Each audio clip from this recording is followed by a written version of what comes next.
Leo Bhagavanth kesari Dasara special గా వచ్చే వారం రాబోతున్నాయి. వన్ డే గ్యాప్ లో టైగర్ నాగేశ్వరరావు గా రవితేజ రాబోతున్నాడు.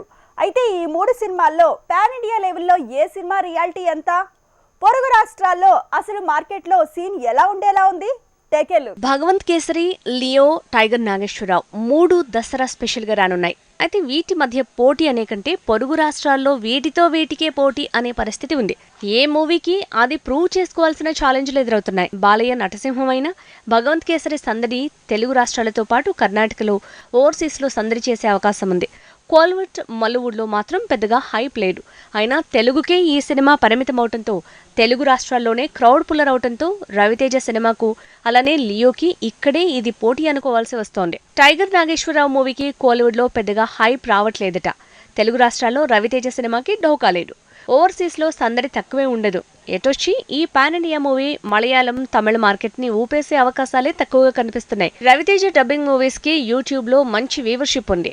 నార్త్ జనాలకు అలా దగ్గరైన mass Maharaja Raviteja pan India movie north లో హల్చల్ చేయొచ్చు.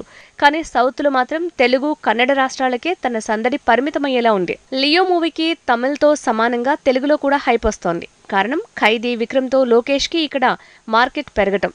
అదే అంశం బాలీవుడ్లో కూడా లియోకి డిమాండ్ పెంచుతోంది. కర్ణాటకలో కూడా విజయ్, లియోకి సీన్ ఉంది. కానీ మలయాళం మార్కెట్లోనే ఎప్పుడూ విజయ్ సినిమాల సందడి కనిపించలేదు. ఏదేమైనా తమిళనాట లియో సునామీ క్రియేట్ చేసే ఛాన్స్ ఉన్న ఆ రేంజ్లో సగం సందడి చేయాలన్నా మిగతా ప్రాంతాల్లో ఈ కంటెంట్ జనాలకు కనెక్ట్ కావాలి. ఆ పరీక్ష పాస్ అయితే లియోకి ఎదురే లేదు.